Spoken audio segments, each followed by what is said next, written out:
Daripada Abi Hurairah Abdurrahman bin Sakhar radhiyallahu anhu, aku mendengar baginda Rasulullah sallallahu alaihi wasallam bersabda, apa yang dilarang oleh aku kepada kalian maka tinggalkanlah, dan apa yang aku perintahkan kepada kalian buatlah semampu mungkin. Sesungguhnya mereka-mereka sebelum daripada kalangan kalian telah dibinasakan oleh Allah Ta'ala kerana terlalu banyak soalan yang ditanya dan terlalu banyak penentangan terhadap para nabi-nabi mereka. Bismillahirrahmanirrahim. Alhamdulillahi Rabbil Alamin. Wassalatu wassalamu ala ashrafil anbiya'i wal mursalin Sayyidina Muhammadin wa ala alihi wa sahbihi ajma'in. Rabbi syrah li sadri wa yassir li amri wa hlul uqdatan min lisani yafqahu qawli. Amma ba'du, nawayna ta'alluma wa ta'lim wa tadhakkura wa tadhkir wa naf'a wal intifa'a wal ifada wal istifadah wal hath ala tamassuki bi kitabillahi wa sunnati nabihi sallallahu alaihi wasallam wa du'a ila al-huda wa ibtigha'a mardatillahi wa qurbihi subhanahu wa ta'ala. Amin Allahumma amin. Para jemaah, tuan-tuan puan-puan yang dirahmati oleh Allah, kita akan sedikit berkongsikan hari ini mengambil faedah daripada hadis yang ke-9 daripada kitab Arba'in An-Nawawi. Mudah-mudahan sedikit banyak daripada perkongsian ini akan memberikan manfaat kepada kita semua insya-Allah. An Abi Hurairah Abdurrahman bin Sakhar radhiyallahu anhu, sami'tu Rasulullah sallallahu alaihi wasallam yaqul, ma nahaitukum anhu fajtanibuh wa ma amartukum bihi fa'tu minhu mastata'tum fa innama ahlaka alladhina min qablikum kathratu masailihim wa ikhtilafuhum ala anbiya'ihim. Rawahul Bukhari wa Muslim. Daripada Abi Hurairah Abdurrahman bin Sakhar radhiyallahu anhu, aku mendengar baginda Rasulullah sallallahu alaihi wasallam bersabda, apa yang dilarang oleh aku kepada kalian maka tinggalkanlah, dan apa yang aku perintahkan kepada kalian buatlah semampu mungkin. Sesungguhnya mereka-mereka sebelum daripada kalangan kalian telah dibinasakan oleh Allah Ta'ala kerana terlalu banyak soalan yang ditanya dan terlalu banyak penentangan terhadap para nabi-nabi mereka.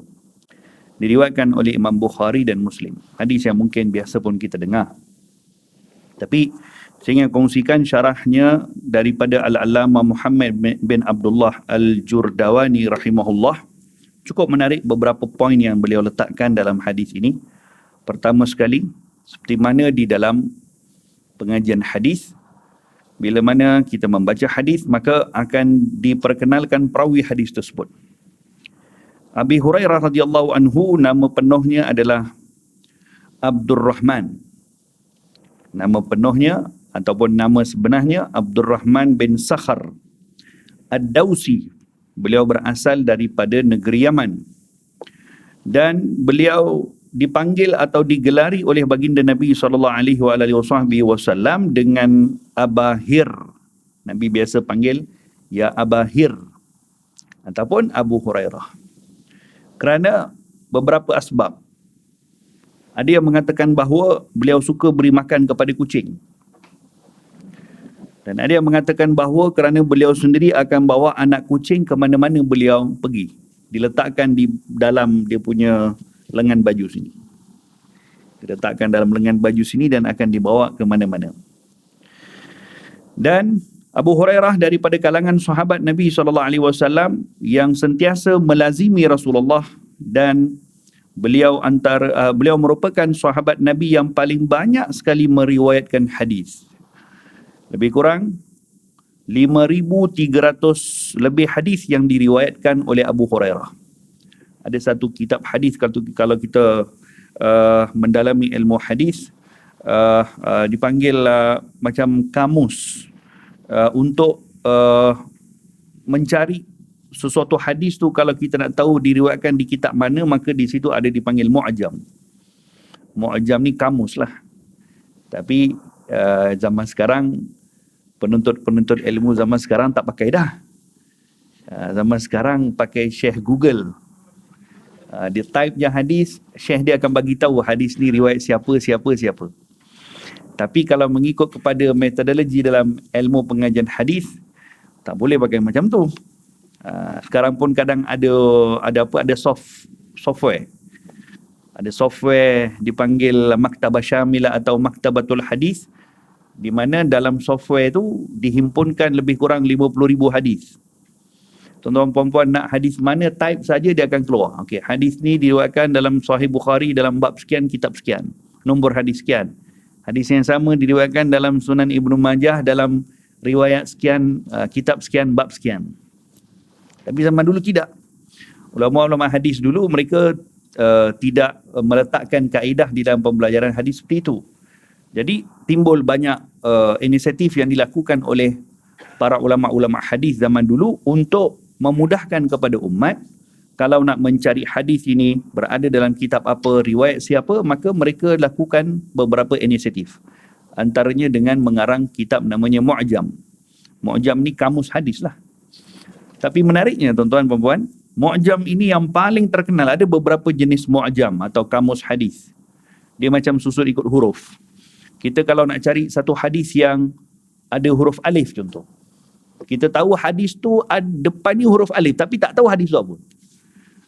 Yang kita tahu alif. Jadi kalau nak buka kamus kan, kita akan buka ikut huruf kan. Jadi di situ diletakkan penyusunan hadis ikut huruf. Jadi kita boleh buka bab alif, tapi banyaklah. Kena carilah. Macam kita buka kamus juga. So kita akan dapat hadis yang ada perkataan alif, diriwayatkan semua. Okey, ada dalam sekian. Yang paling menarik ni, Mu'jam yang paling tepat. Ada beberapa Mu'jam dipanggil kamus hadis ni. Yang paling tepat, yang diiktiraf oleh seluruh ulama-ulama hadis. Satu Mu'jam yang dikarang oleh seorang non-Muslim. Namanya Mu'jam Al-Mufahris li Alfadhil Hadis. Waktu kami mengaji di Al-Azhar dulu pun pakai itu juga. Mu'jam Al-Mufahris li Alfadhil Hadis dihimpunkan oleh seorang orientalis. Dan itu adalah Mu'jam yang paling tepat.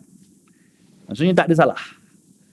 Yang diguna pakai oleh ulama-ulama sampai ke hari ini, walaupun ada beberapa Mu'jam yang lain, tetapi yang diletakkan oleh beliau ini satu kitab yang paling tepat. Ini nak bagi tahu juga bahawa orang bukan Islam pun mengaji hadis juga.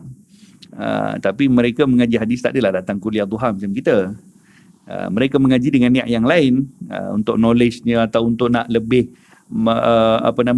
menghormati disiplin ilmu tersebut, atau mungkin juga mereka bila mana tahu tentang selok-belok dalam agama, barulah mereka boleh untuk merosakkan kalau dipandang dari satu lagi sudut lah. Ini salah satu cara mengumpulkan hadis atau mu'jam. Ada satu lagi cara untuk meriwayatkan ataupun kita nak cari hadis ni, ulama-ulama hadis ada yang meletakkan susunan hadis tu, mu'jam tadi tu, dengan letak dulu nama perawi-perawi hadis.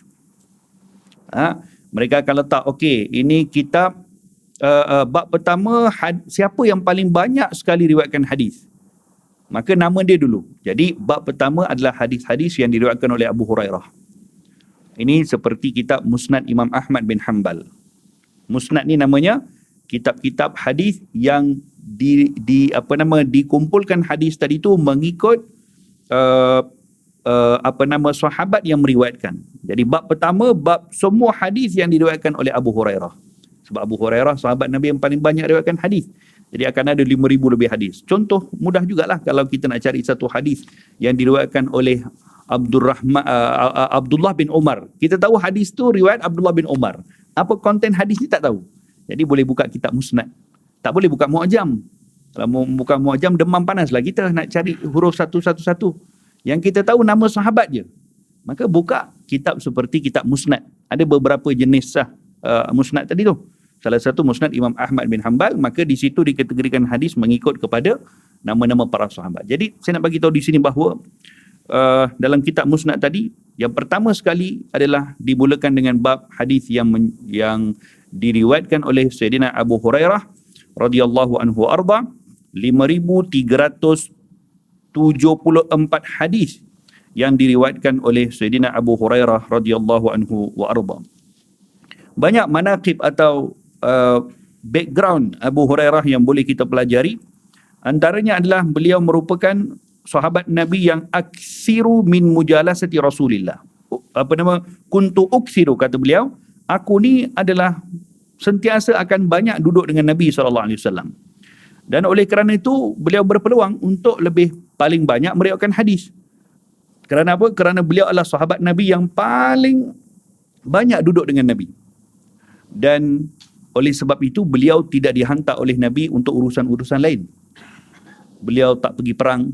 Bahkan dia mengatakan Abu Hurairah ni dia tak berapa pandai pegang pedang. Maksudnya dia tak terkenal dengan sahabat Nabi yang pergi perang atau dihantar pergi menjadi pemimpin ke gubernur ke apa ke utusan ke tak. Banyak duduk dengan Nabi, banyak duduk dalam majlis Nabi, banyak duduk dalam Masjid Nabawi. Dan oleh sebab itu beliau manfaatnya beliau sampai ke hari kiamat. Dalam hadis-hadis yang beliau riwayatkan yang kumpulkan daripada baginda Nabi SAW. So demikian baginda Rasulullah mengatur sahabat di zaman itu masing-masing ada bidang yang mereka juarai. Tidak semua sahabat yang duduk je dalam majlis ilmu, tak. Tak semua sahabat yang meriwayatkan hadis. Abu Hurairah riwayatkan 5,000 lebih hadis. Pada masa yang sama, Abu Bakar Siddiq. Ada kita pernah dengar hadis riwayat Abu Bakar Siddiq? Ada, tapi tak banyak. Tak lebih daripada 10 hadis. So adakah kita kata dalam hal ini Abu Bakar Siddiq adalah orang yang tidak berkhidmat kepada agama kerana kurang hadis? Tidak, dia orang yang paling banyak khidmat kepada agama Nabi SAW. Tapi dengan cara dan apa yang beliau diamanahkan oleh Nabi. Sebagai seorang pemimpin, sepertinya juga Khalid ibn Walid. Kalau sebut perang je, maka dalam sejarah peperangan di zaman Nabi SAW, tidak ada seorang tokoh atau seorang pahlawan perang yang lebih hebat, lebih daripada Khalid ibn Walid. Sehingga dikatakan bahawa tidak ada satu pun peperangan kalau dihadiri oleh Khalid ibn Walid, mesti yang Khalid ibn Walid hadir itu mesti dia menang. Daripada dia sebelum Islam lagi. Termasuk dia menang dalam peperangan Uhud, kan orang kafir menang perang Uhud. Sebab waktu itu yang mengetuai adalah Khalid ibn Walid. Jadi itu ketokohan beliau, kepakaran beliau, dan itu yang diletakkan Nabi berada pada tempatnya beliau. Ada sahabat Nabi yang SAW, satu orang yang tak pandai juga perang, tapi yang dia pandai adalah bersyair. Dia ni hebat dalam bersyair. Jadi tanya kepada Nabi, ya Rasulullah, aku ni nak pergi perang, nak buat apa? Tak tahu perang, tak tahu nak melawan, tak tahu nak memanah. Kata Nabi, engkau perangilah mereka dengan kau punya syair. Jadi dia kalau datang perang, dia akan bersyair. Dia akan bersyair untuk apa? Membangkitkan semangat kaum muslimin dan macam meruntuhkan sikit semangat orang-orang kafir bila mana dengar syair tadi tu. So masing-masing daripada kalangan sahabat Nabi mempunyai peranan yang masing-masing. Ini nak bagi tahu bahawa di zaman kita juga, di dalam melengkapkan agama Allah Ta'ala di atas muka bumi, dalam berkhidmat untuk agama Allah Ta'ala dan dakwah Rasulullah di atas muka bumi, masing-masing ada peranannya masing-masing. Kita tidak boleh simply untuk hukum oleh sebab yang itu tidak bersama dengan kita, maka itu adalah orang yang dianggap sebagai orang yang tidak berkhidmat kepada agama Allah Ta'ala. Dan kita tidak boleh menghukum kalau yang buat sesuatu perkara baik untuk khidmat kepada agama, kalau datang daripada kumpulan kita, daripada puak kita, itulah yang paling tepat dalam khidmat kepada agama. Kalau dibuat oleh orang lain, maka itu tak betul. Ini adalah satu fikrah yang tak betul. Mana boleh kita meletakkan semua benda adalah datang mesti daripada satu kumpulan? Tidak. Ada orang khidmatnya, kita ambil contoh dalam kita punya majlis hari ini, yang saya duduk di depan, khidmat saya adalah sampaikan ilmu. Tapi ianya tidak akan berlaku kalau tak ada orang yang pandai untuk buat PA system ni contoh. Tak ada orang yang pandai dalam buat live streaming ke apa benda ni.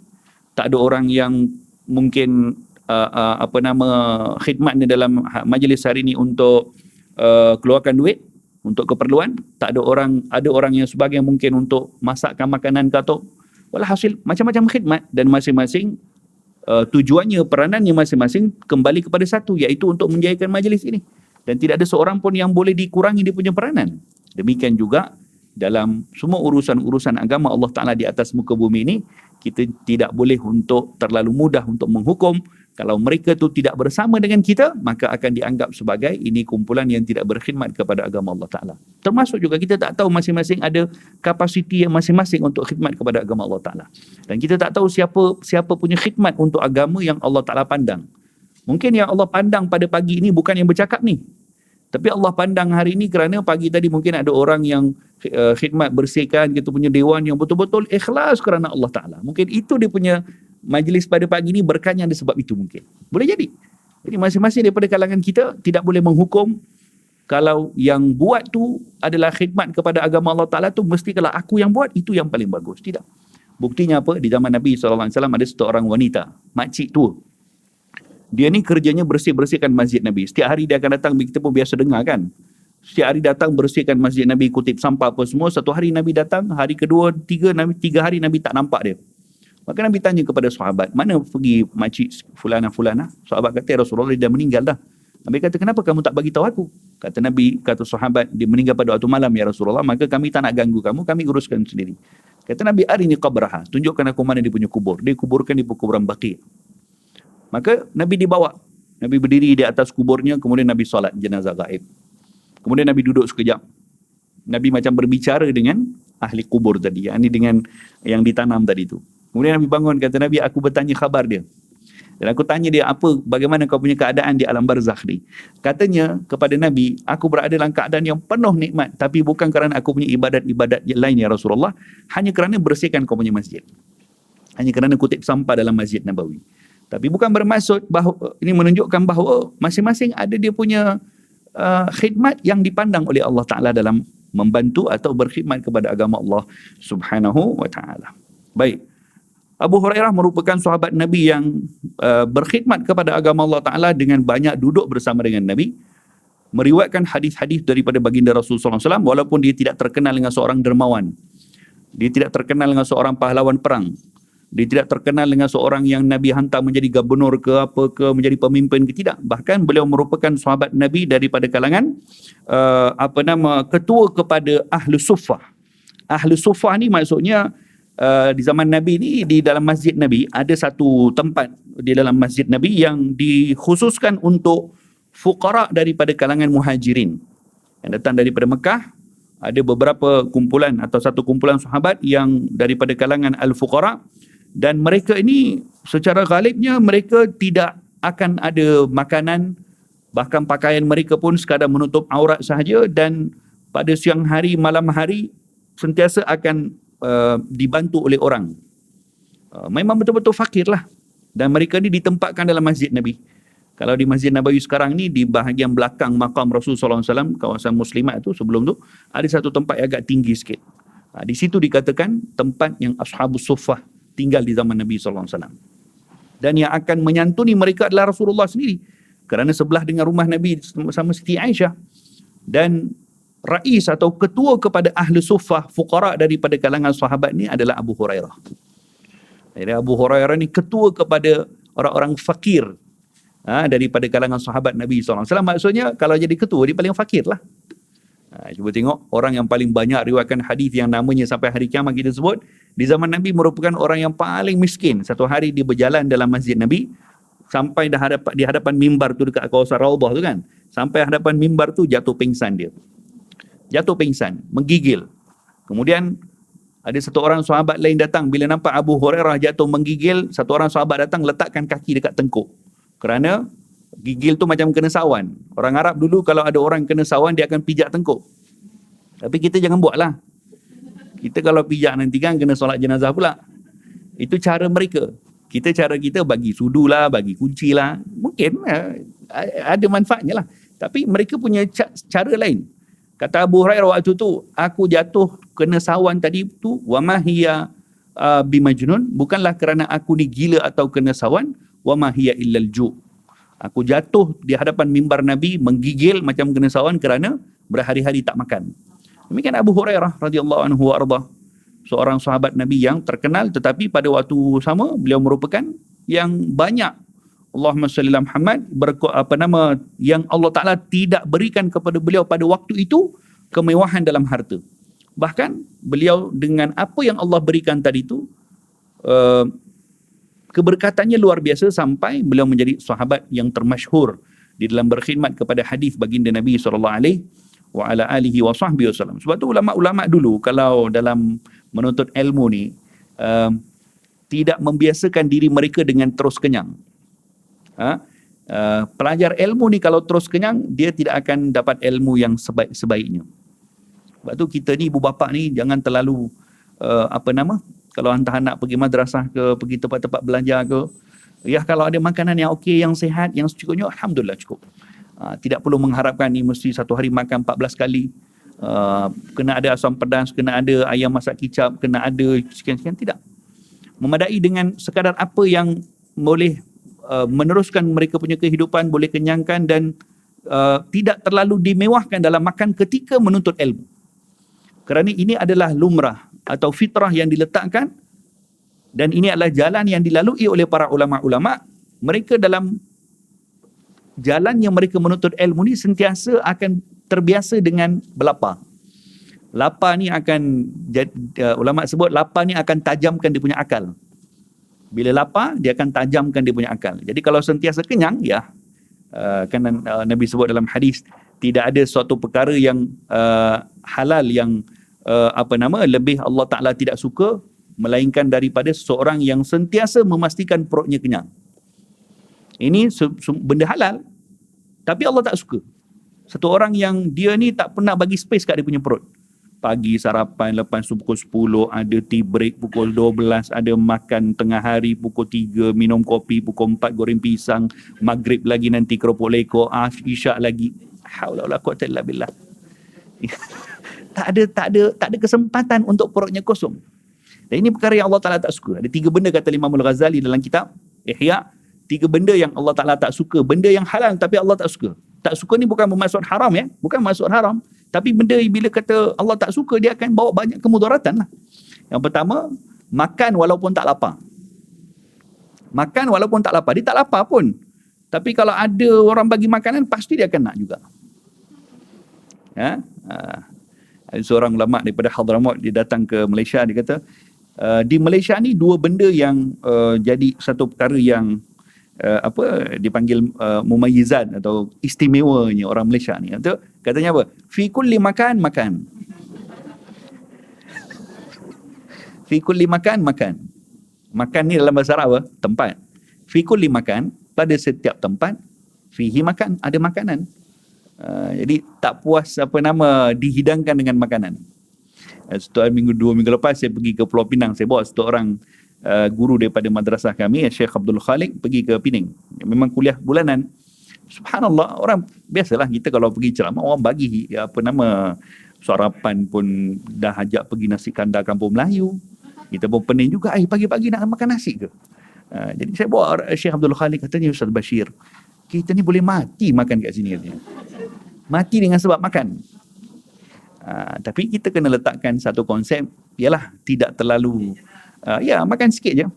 Tapi pada masa yang sama tidak membiasakan diri, khususnya ketika menuntut ilmu, kerana memang lumrah para ulama ketika menuntut ilmu ni mereka akan terbiasa dengan al-ju'.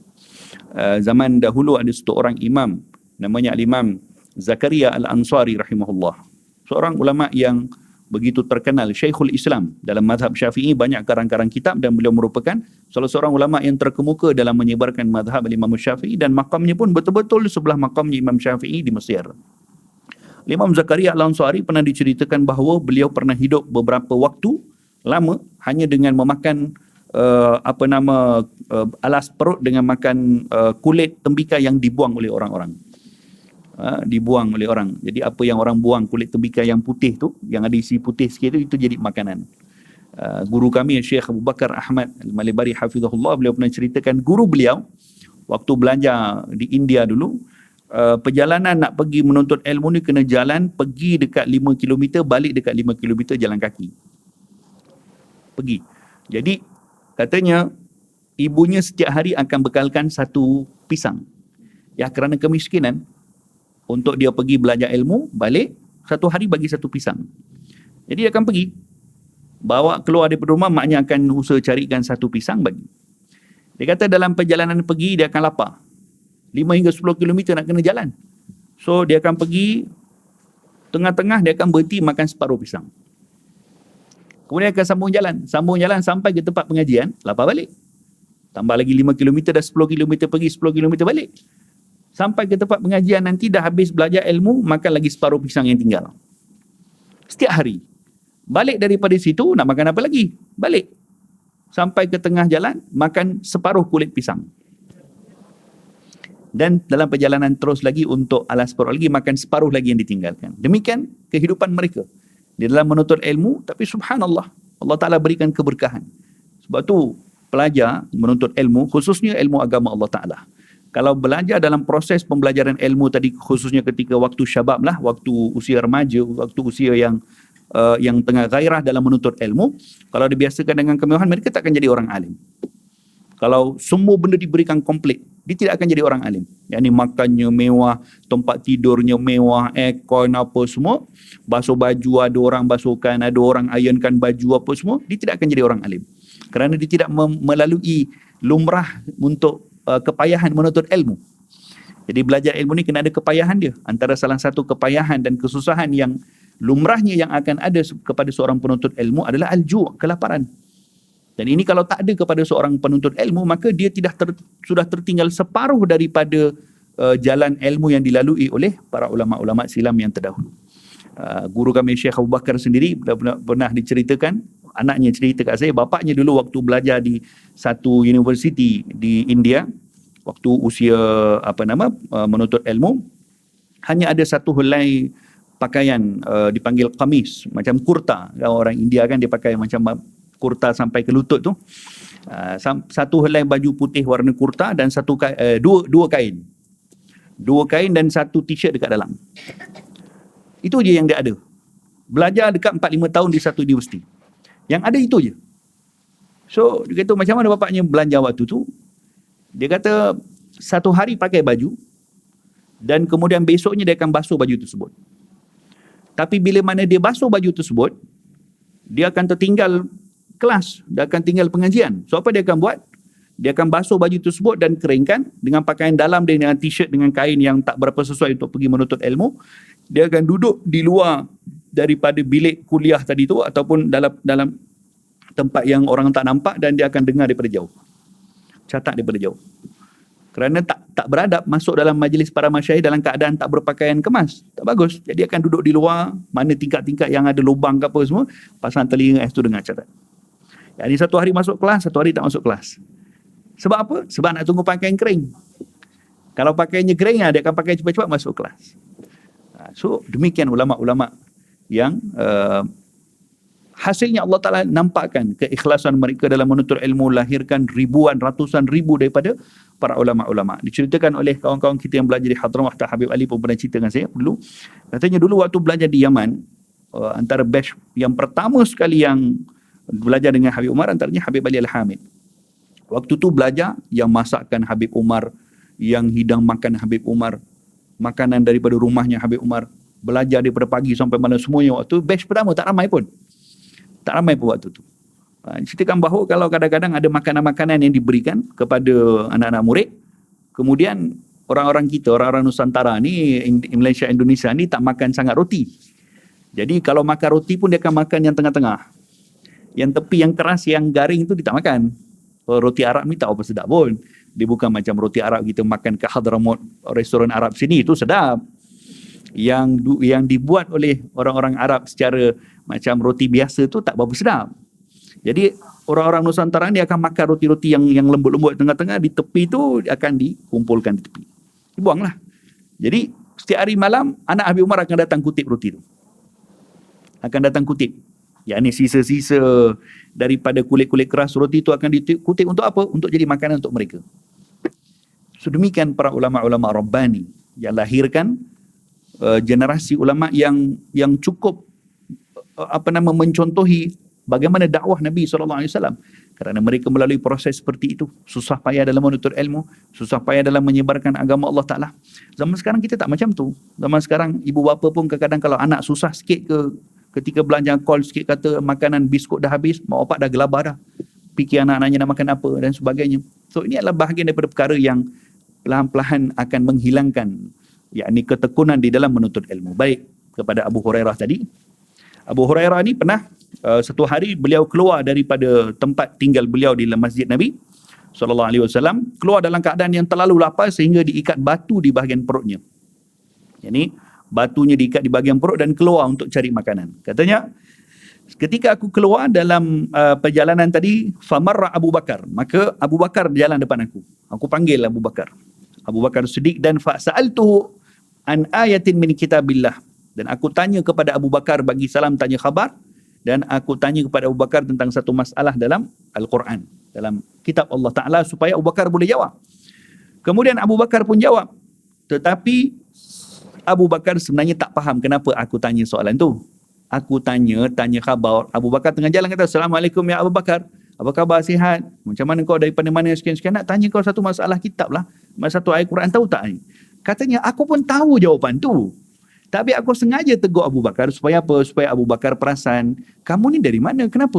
Dah makan ke belum? Kalau tak makan, jom pergi rumah makan. Katanya, aku harapkan Abu Bakar tanya macam tu.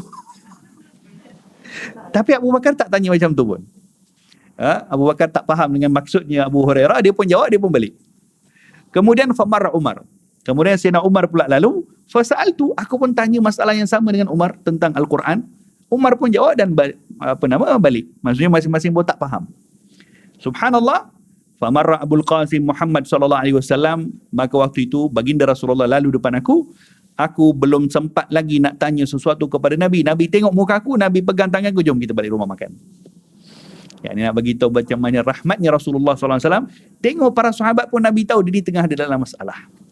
Tak payah nak tanya apa masalah kamu. Macam satu hari ketika habis peperangan Badar, sahabat-sahabat Nabi semua tengah seronok menang dalam perang Badar kan. Perang Badar satu kemenangan yang luar biasa.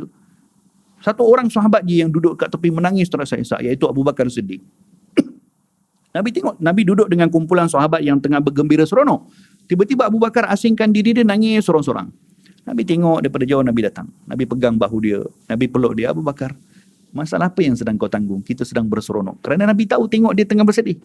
Katanya, ya Rasulullah, aku sedih. Kerana apa? Aku ni di sini bersama dengan kau. Jadi orang yang paling kuat dalam membantu agama kau, tapi aku sedih. Anak aku bernama Abdul Rahman masih lagi duduk dengan orang kafir dalam peperangan Uhud, peperangan Badar.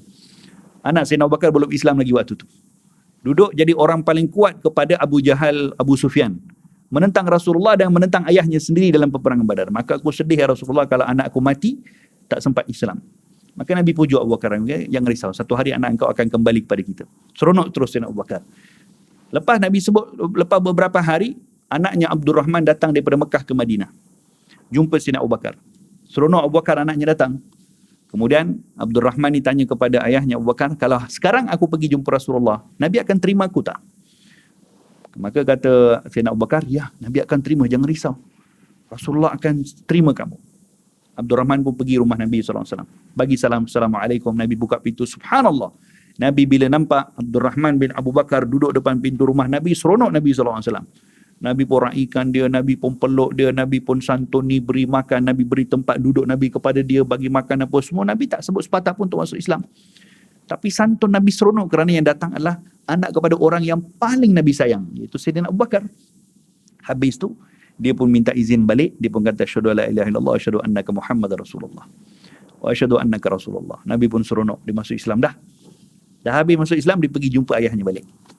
Pergi rumah Abu Bakar Siddiq. Kemudian, duduk makan dengan Sayyidina Abu Bakar Siddiq dalam keadaan mereka seronok lah. Abu Bakar pun seronok kerana anaknya dah Islam. Tengah duduk makan, anaknya Abdul Rahman ni cerita satu kepada Sayyidina Abu Bakar. Katanya, wahai ayah, saya nak ceritakan sesuatu kepada kamu.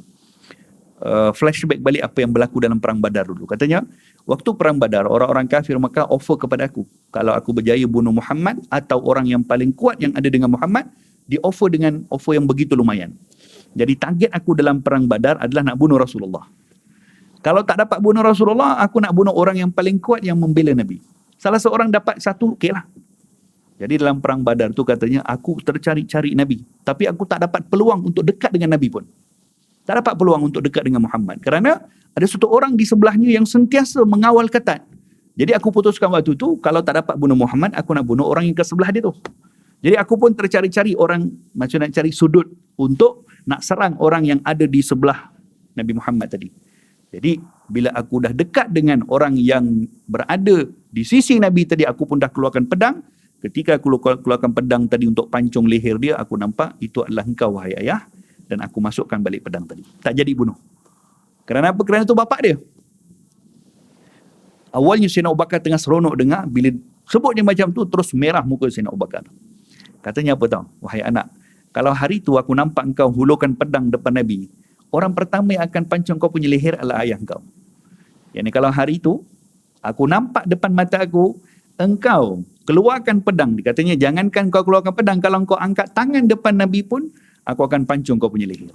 Yani maksudnya nak bagi tahu demikian imannya Sayyidina Abu Bakar kepada baginda Rasulullah sallallahu alaihi wasallam. Demikian Abu Hurairah waktu itu bila keluar, Nabi nampak, Nabi pun panggil dia. Kemudian Nabi pun bawa, kata, ya Abahir, ilhiqni, jom ikut aku, bawa pergi rumah Nabi SAW. Kemudian baginda Rasulullah keluarkan satu bekas susu. Nabi tanya, Sayyidina Abu Bakar tanya, ainalaka hadha ya Rasulullah, daripada mana kamu dapat ini? Maka Nabi kata, ada orang hadiahkan. Satu bekas susu macam inilah lebih kurang. Satu bekas susu, yang kurang-kurang kalau diminum oleh 1-2 orang boleh kenyang. Maka Abu Hurairah seronok. Katanya, alhamdulillah, hari ini aku boleh kenyang dengan minum susu. Kerana susu ni boleh mengenyangkan sifatnya. Sebab tu kalau orang sakit, dah uzur, terbaring, dia akan berikan minum susu. Kerana susu ni sebetulnya tidak dikategorikan sebagai minuman, dia adalah makanan. Sebab tu dalam kitab Syama'il, Nabi Imam Tirmizi riwayatkan satu hadis, apa doa ketika minum susu? Doanya bukan Bismillahirrahmanirrahim macam kita minum air, tak. Doanya macam doa makan. Ketika minum susu, doanya adalah macam doa makan. Kalau kita minum air mineral ni, tidak disunnahkan untuk doa makan. Tak sunnah. Tapi kalau ketika minum susu, Allahumma barik lana fih wa zidna alaih. Itu doanya. Allahumma barik lana fih. Ya Allah, berkatilah kami pada susu ini, wa zidna alaih, dan tambahkanlah untuk kami di mana? Di syurga nanti. Kerana salah satu minuman yang akan dihidangkan kepada ahli syurga adalah susu, seperti mana disebutkan dalam Quran. Jadi, kenapa disebutkan Allahumma barik lana? Kerana susu ni dia akan mengambil tempat makan. Dia akan ada sifat mengenyangkan, bukan hanya menghilangkan dahaga, tak. Kalau air akan menghilangkan dahaga.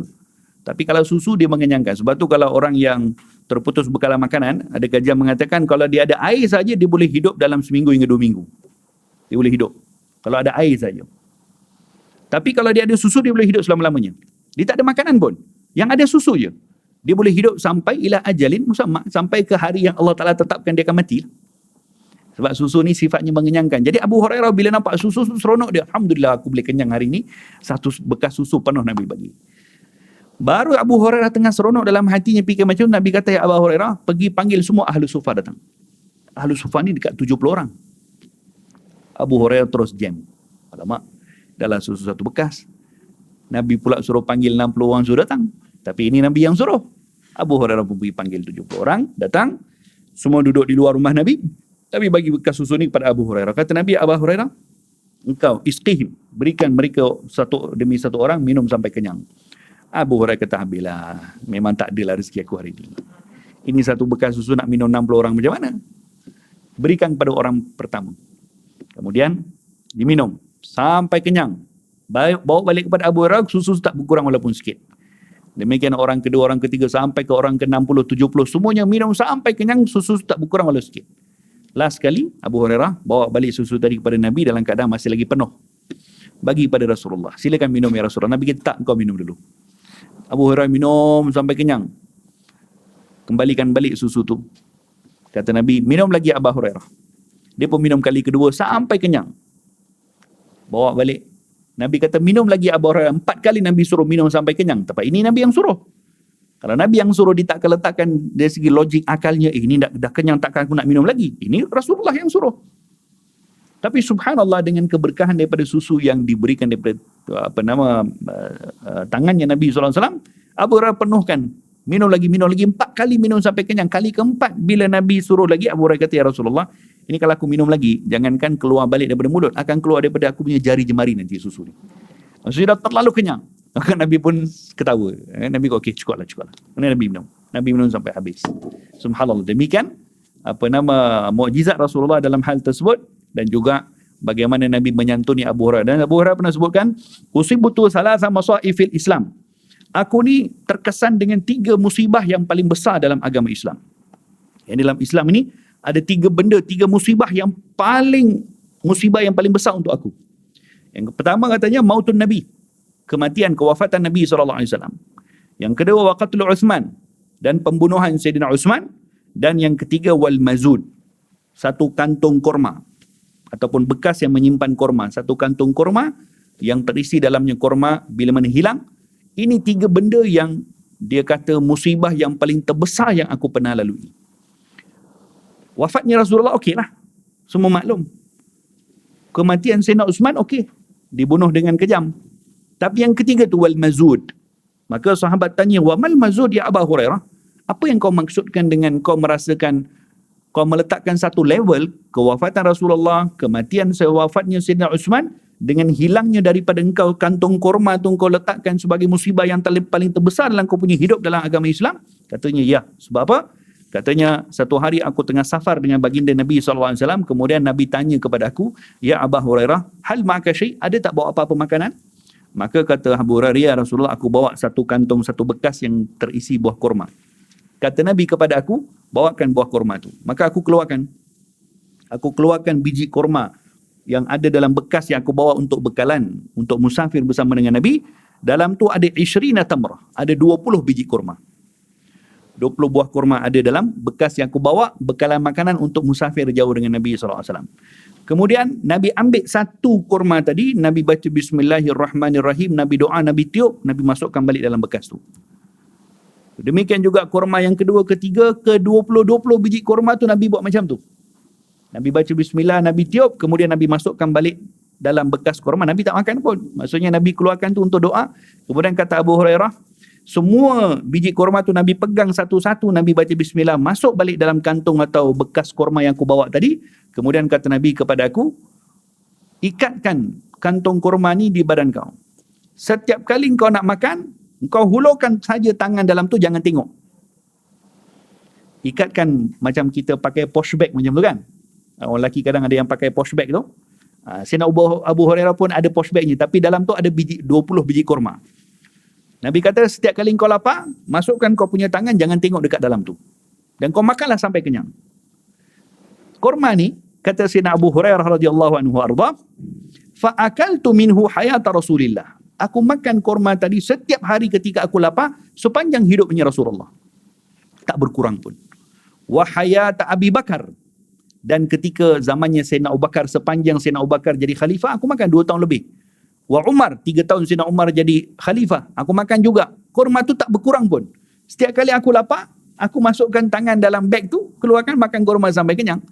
Wa Uthman, dan pada zaman Sayyidina Uthman, falamma qutila, ketika mana Sayyidina Uthman dibunuh, maka orang yang datang membunuh Sayyidina Uthman tu juga masuk ke dalam rumah aku dan diambil curi aku punya kantung kurma yang didoakan oleh Nabi. Jadi kata Abu Hurairah, sebab tu aku kata, hilangnya kantung kurma, bekas kurma tadi tu aku anggap sebagai salah satu musibah yang terbesar. Kerana di situ ada mukjizatnya Rasulullah SAW. Ada mukjizatnya Nabi SAW. Yakni kalaulah dibiarkan sampai Abu Hurairah wafat, benda tu akan kekal bersama dengan Abu Hurairah, jadi bahan makanan untuk Sayyidina Abu Hurairah radhiyallahu anhu wa arda. Baik. Allahumma salli ala Sayyidina Muhammad. Abu Hurairah meninggal pada umurnya 78 tahun. Ya. Dia meninggal pada zaman khilafah Muawiyah, yakni pada zaman Sayyidina Ali, kemudian dirampas kuasanya oleh khilafah Muawiyah, dan Abu Hurairah meninggal pada ketika itu. Dan ketika berlaku peperangan di zaman Sayyidina Ali, Abu Hurairah lari duduk atas gunung, lari duduk atas bukit kerana tak nak masuk campur dalam hal pergaduhan di antara 2 orang sahabat tadi. Dan beliau pun bukan orang yang terkenal dengan peperangan. Wadufina bil baqi. Jadi ini nak bagi tahu bahawa tak semua orang yang boleh turun padang. Abu Hurairah tak turun padang pun. Zaman Allahumma salli ala Sayyidina Muhammad, zaman Salahuddin Al-Ayyubi, waktu peperangan orang Islam dengan orang Kristian, tentera apa tu? Tentera Kristian apa tu yang di Mesir tu? Lupa saya nama. Tentera Salib. Itu zaman Salahuddin Al-Ayyubi memerangi tentera Salib tu, mengambil masa daripada beberapa khalifah, mengambil masa 200 tahun untuk berperang dengan tentera Salib. Akhirnya dikalahkan oleh Salahuddin Al-Ayyubi rahimahullah. Dan itu adalah zamannya sezaman dengan Imam Al-Ghazali. Dan Imam Al-Ghazali tak turun padang pun. Imam Al-Ghazali tak pernah pergi perang pun. Waktu itu, waktu umat Islam semuanya waktu itu bergabung untuk mempertahankan Islam. zamannya Imam An-Nawawi rahimahullah, itu adalah zaman di mana tentera Tatar menyerang Baghdad. Tentera Tatar menjatuhkan khilafah Islam di Baghdad. Jadi khilafah Islam di Baghdad ni dijatuhkan oleh tentera Tatar dalam keadaan yang sangat zalim, dan menjadi tanggungjawab kepada semua Islam waktu itu untuk bergabung mempertahankan kedaulatan umat Islam. Tapi waktu itu Imam Nawawi tak keluar pun. Dia teruskan dengan majlis ilmu dia. Duduk dengan halaqah ta'lim dia, satu hari 25 subjek Imam Nawawi mengajarkan kepada anak murid dia. Dia tak keluar pun. Orang ajak, ulama-ulama lain ajak juga, jom, ini bukan waktu untuk kita menuntut ilmu, ini waktu untuk kita kena pergi tahankan Islam. Kita kena pergi perang. Katanya Imam Nawawi, tak, aku akan teruskan dengan halaqah ilmu aku. Hikmahnya apa? Hikmahnya, oleh kerana Imam Nawawi waktu itu teruskan halaqah ilmunya, anak-anak muridnya itulah yang mengislamkan tentera Tatar. Masuk Islam semua tentera Tatar. Ini bagi tahu bahawa tak semua orang yang boleh pergi turun padang. Jadi jangan juga menghukum kalau ada ulama-ulama yang tak bersama dengan sesuatu usaha yang dilakukan oleh sebahagian pihak, ini tidak memperjuangkan agama Islam. Tak betul. Imam Nawawi macam tu tak perjuangkan Islam ke waktu tu. Tak ada tanggungjawab yang lebih kepada waktu itu, melebihi daripada ketika itu adalah untuk mempertahankan kedaulatan Islam yang khilafah Islam tengah diruntuhkan oleh kerajaan Tatar. Tapi Imam Nawawi teruskan dengan hajar ilmu. Sahabat Nabi pun waktu tu juga kan, tak semua orang yang pergi perang pun. Falaula nafara min kulli firqatin minhum ta'ifatun liyatafaqahu fid din wa liyunziru qaumahum idza raja'u. Kan disebutkan dalam surah Taubah ayat tu. Surah Taubah adalah surah yang cerita tentang perang. Cerita tentang perang, tiba-tiba ada satu ayat cerita untuk galakkan menuntut ilmu. Supaya ada satu kaum yang dikhususkan untuk belajar ilmu. Supaya apa? Yang pergi perang lah. Yang menuntut ilmu. Ini kalau pergi perang dapat kemenangan, takkan balik perang semua jadi orang jahil. Siapa nak mengajar? Siapa nak sampaikan ilmu? Siapa nak keluarkan fatwa? Jadi, ini juga satu fitnah yang kadang-kadang dihadapi oleh penuntut-penuntut ilmu ketika waktu syabab. Waktu belajar ilmu di universiti, khususnya ketika belajar ilmu agama. Pergi belajar ilmu agama, pergi Timur Tengah, pergi situ, pergi sini. Tapi tak berikan tumpuan dalam menuntut ilmu. Yang diberikan tumpuan untuk perjuangan Islam. Yang diberikan tumpuan untuk sekian, untuk politik, untuk itu, untuk ini, harakah, dakwah, Allahu alam. Yang bukan itu dia punya kerja waktu itu, sabar dulu. Belajar ilmu dulu. Jadi orang faqih dulu. Jadi orang alim dulu. Dah balik ke kampung nanti, ikutlah perjuangan mana yang kamu rasa betul. Ini kalau waktu yang kamu diperuntukkan untuk menuntut ilmu, kamu tidak menuntut ilmu, balik nanti kamu nak bagi apa kepada orang? Nak bagi apa dalam perjuangan Islam yang kamu nak join?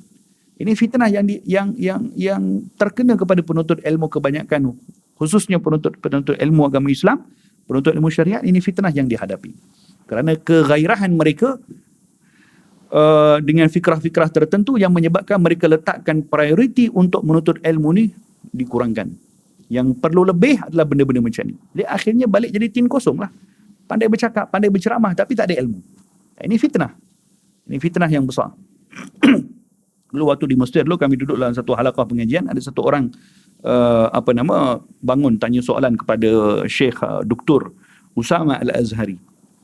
Jadi orang ni satu orang pelajar Arab, pelajar ikhwan yang terkesan dengan pemikiran ikhwan muslimin. Waktu tu dia tanya soalan-soalan pelajar Al-Azhar ni.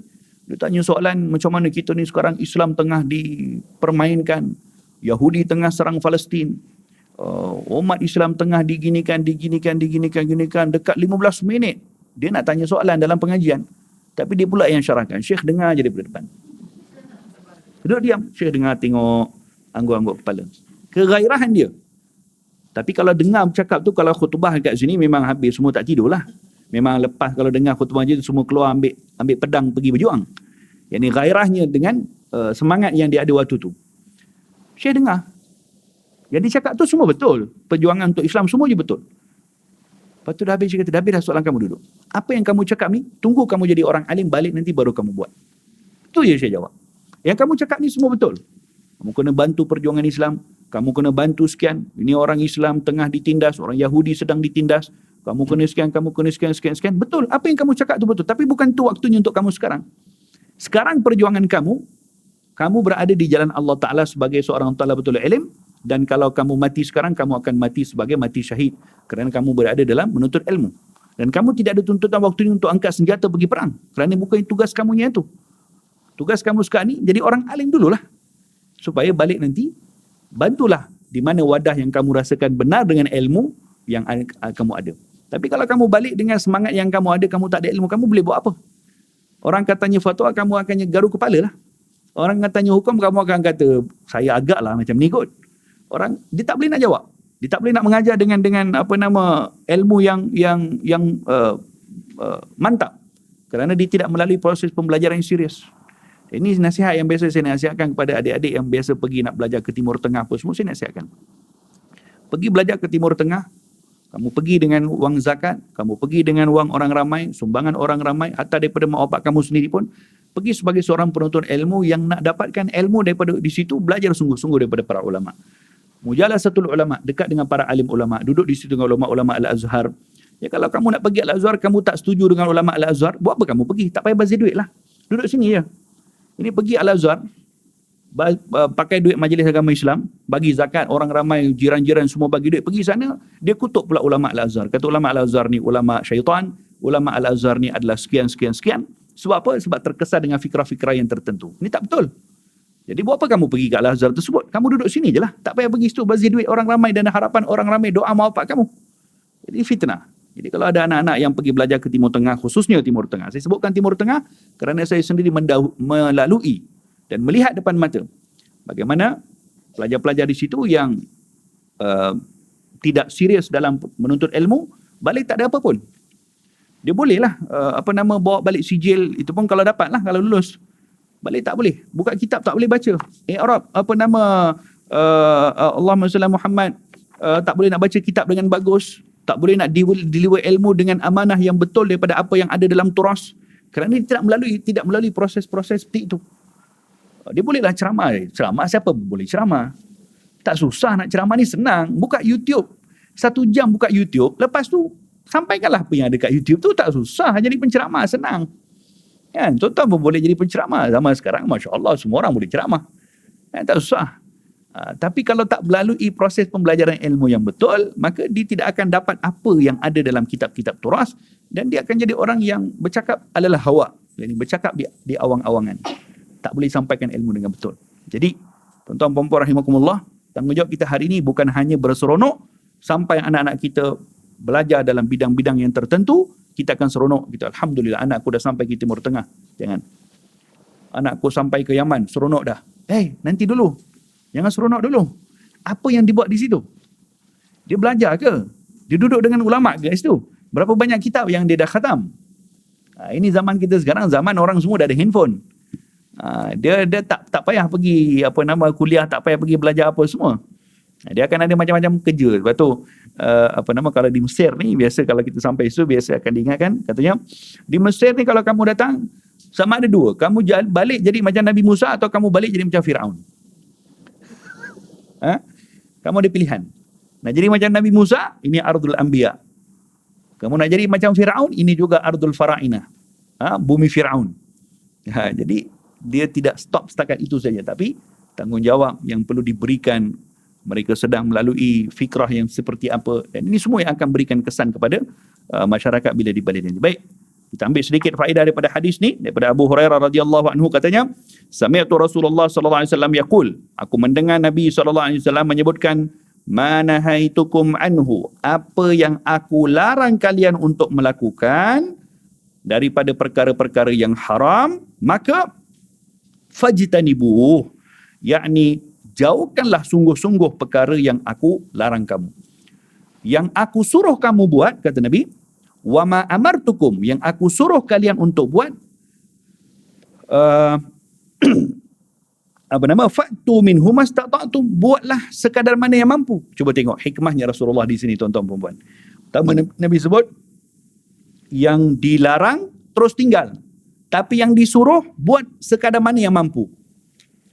Di sini ada pendetailan dia. Yang pertama, apakah maksud apa-apa yang dilarang tu terus tinggal? Contohnya benda-benda larang yang hukumnya haram. Contohnya tidak mengambil riba, mati itu haram, ditinggalkan terus. Tidak meminum arak, ditinggalkan terus. Jadi dalam hal meninggalkan yang haram, itu tidak ada istilah tinggalkan dulu sikit-sikit, tak ada. Fajtanibu, tinggalkan terus. Ya, kalau di dalam meninggalkan haram, fajtanibu, tinggalkan terus. Tapi dalam melaksanakan perintah, apa yang Nabi perintahkan, maka fa'tu minhu mastata'tum. Buatlah sekadar mana yang mampu dulu. Maksud buat mana yang mampu dulu, yakni buat sekadar mana paling minimum yang diperlukan untuk buat benda tu. Contoh, kita disuruh untuk solat 5 waktu. Bagaimana kita nak kata, kita nak faham hadis ni? Nabi kata, kalau suruhan, buat sekadar mana yang mampu. Adakah bermaksud satu orang, saya tak mampulah solat satu hari 5 kali, saya solat satu hari 3 kali je boleh tak? Bukan macam tu. Kan Nabi sebut macam tu. Kan Nabi sebut, wa ma amartukum minhu, apa yang aku suruh kepada kalian, fa'tu minhu mastata'tum. Kalian buatlah sekadar mana mampu. Tapi bukan itu maksudnya. Tak. Maksudnya di sini ialah, yang disuruh kepada kalian, kalian buatlah yang paling minimum kalian boleh buat sampai mana. Yakni requirement yang diperlukan untuk buat suatu suruhan yang wajib, yang paling minimum, buat tu dulu. Contoh dalam solat 5 waktu contoh. Paling minimum solat 5 waktu adalah, dia sendiri solat dengan pakaian yang tutup aurat, solat dengan express macam mana sekalipun, yang buat yang rukun-rukun saja. Assalamualaikum warahmatullahi wabarakatuh, selesai, ya tak apa. Buat dulu. Daripada kau tak solat. Tak payah wajibkan dulu, mestikan paksa datang solat Jumaat 5 waktu dekat masjid, tak payah. Yang ni mastata'tum, apa yang mampu. Yang ni lepas tu sembahyang sunat, rawatib, ba'diyah, qabliyah, tu semua nanti dulu. Buat dulu mana yang mampu, yang paling minimum yang kena buat. Kemudian, lepas tu baru dengan keberkahan itu, Allah Ta'ala akan bukakan satu persatu perkara lain. Jadi, demikian juga dalam melaksanakan perintah Allah Ta'ala ni, kita buat sekadar mana yang mampu. Orang yang solat 5 waktu, solat fardu, dia tak mampu untuk solat dalam keadaan berdiri. Jadi adakah dia akan kata, tak payah solat lah, tak boleh. Mastata'tum, apa yang kamu mampu untuk kamu laksanakan solat? Ya kamu mampu untuk duduk, ya duduk. Kalau mampu untuk baring, ya baring. Kalau mampu untuk bersandar, ya bersandar. Kalau mampu untuk menggerakkan kepala saja ketika solat, ya menggerakkan kepala. Mastata'tum, sekadar mana yang mampu. Kerana apa? Kaedah mengatakan bahawa innal maisur la yasqut bil ma'sur. Yang ni benda yang boleh dibuat dengan mudah, dia tidak akan ternafi dengan kita tak boleh buat yang susah. Katakan solat 5 waktu nak buat dengan berdiri daripada awal sampai habis tu adalah benda yang susah. Oleh kerana benda yang susah tu tak boleh buat, bukan bermaksud kita tak boleh buat yang senang. Yang senang apa? Solat duduk. Yang senang apa? Solat baring atas katil. Yang senang solat hatta sehingga terakhir sekali dengan menggerakkan mata. Senang. Jadi bukan bermaksud kamu tak boleh buat yang besar, kamu terus akan ternafi daripada tanggungjawab melaksanakan, tapi buat sekadar mana yang mampu. Macam tu juga ketika kita puasa, ketika dalam urusan-urusan yang tertentu, urusan wuduk contohnya, kita tak mampu untuk berwuduk kerana tangan kita sini berbalut contoh, tangan berbalut sini. Jadi tak mampu untuk wuduk. Jadi apa kena buat? Ya tayamum. Mastata'tum, apa yang kamu mampu untuk buat. Tapi dengan cara macam mana? Yang lain basuhlah wuduk macam biasa. Ya tangan kanan yang berbalut, yang tangan kiri basuhlah. Buat sekadar mana yang mampu. Itu maksud di sini. Kerana hadis ini bukan bermaksud Nabi kata, apa yang aku suruh kepada kalian, buatlah sekadar mana yang kalian mampu. Bukan bermaksud pilihan kepada kita. Nak buat ke tak nak buat? Bukan. Tapi sekadar mana minimum requirement yang diperlukan, sekurang-kurangnya kamu buat yang itu pun cukup dah. Tak payah ada tambah benda-benda sunat-sunat lain apa semua kepada orang yang beginner lah. Orang yang baru nak berjinak ataupun baru nak berjinak untuk solat dan sebagainya. Tak perlu diberatkan untuk benda-benda ajak pergi sembahyang tasbih ke, jangan.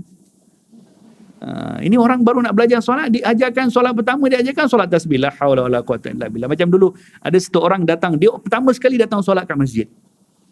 Orang tua lah, umur dekat 50 tahun lebih. Pertama kali datang solat jemaah kat masjid. Seumur hidup dia tak pernah datang sembahyang kat masjid. Satu hari dia datang sembahyang jemaah kat masjid, imam waktu tu baca surah Allahumma salli baca surah Baqarah. Ambil kau baca surah Baqarah. Tak tahulah, mungkin ada nak ulang bacaan ke apa, Allah memang baca surah Baqarah. Pak Haji ni pertama kali datang, dia punya menyesalnya datang. Dalam hari pertama datang sembahyang kat masjid, imam pula naik syekh waktu tu baca surah Baqarah. Habis solat kata, menyesal aku datang. Lepas ni tak datang lagi lah. Tapi besok dia datang lagi. Dengan harapan imam baca surah pendek lah. Tapi sebelum imam nak solat, dia pergi jumpa imam dulu. Pak Cik ni pergi jumpa imam dulu. Ni orang Arab punya cerita lah. Katanya Syekh katanya, Semalam baca surah apa? Katanya Baqarah. Baqarah ni apa maksud dia? Lembu betina kan? Kemudian tanya, hari ni baca surah apa Syekh? Katanya Al-Fil. Dia pun fikir, kalau Baqarah lembu pun dah panjang macam tu, Al-Fil gajah lagi besar daripada lembu. Surah dia mesti lagi panjang. Tak jadilah aku solat hari ni balik. Jadi maksudnya kejahilan. Tapi cerita tu tak betul. Cerita tu tak betul. Cerita tu adalah rekaan semata-mata, tapi diriwayatkan oleh guru-guru kita nak bagi tahu bahawa Allahumma salli ala Muhammad, bukanlah bermaksud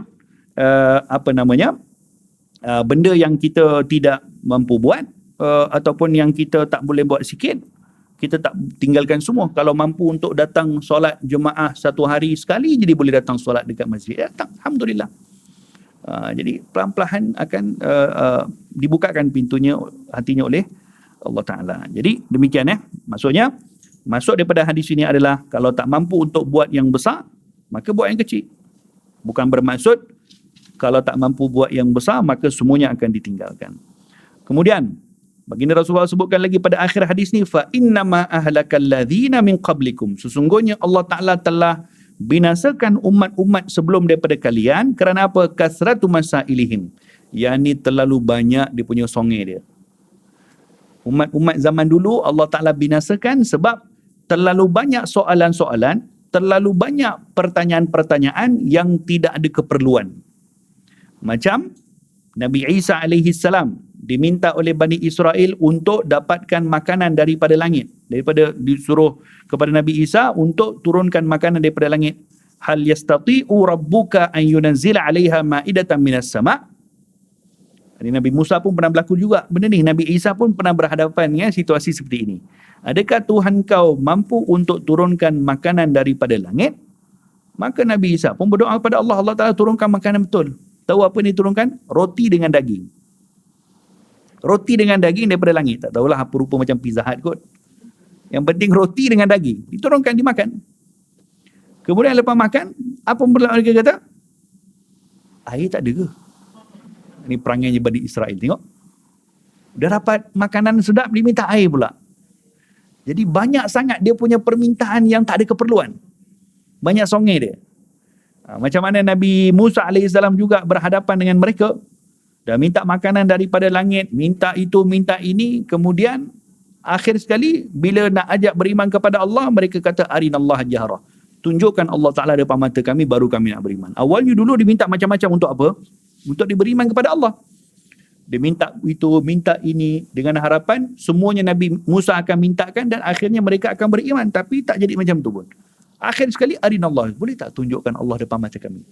Ini perangai Bani Israel. Jadi sebab tu kasrat masailihim.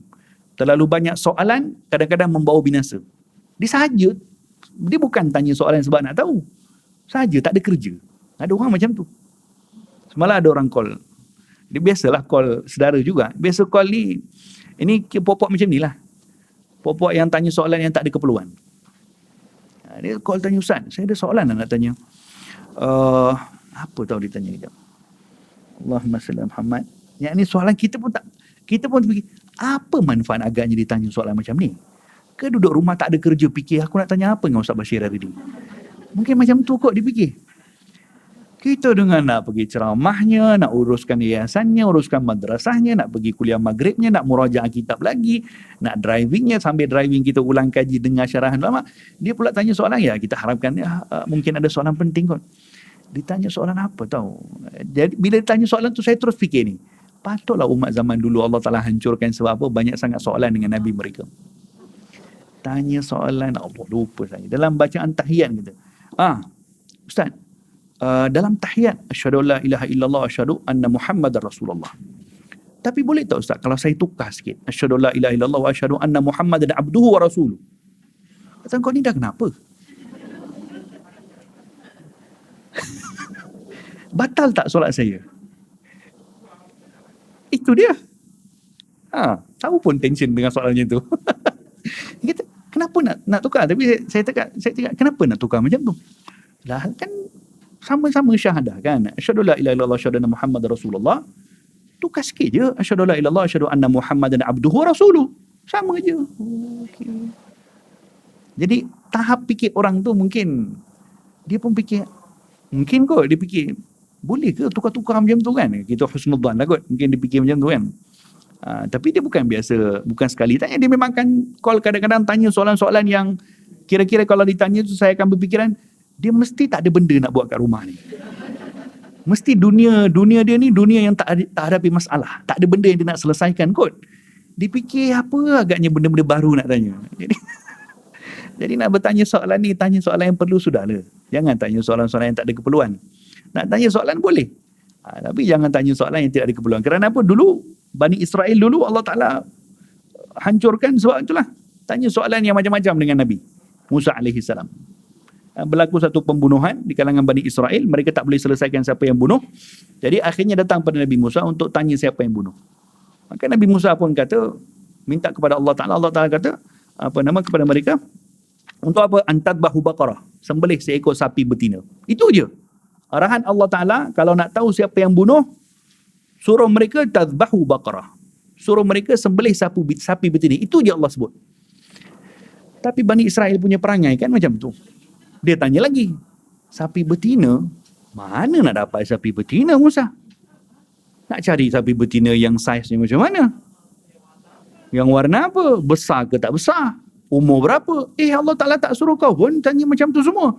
Cari je lah mana-mana sapi betina sembelih selesai. Sudah.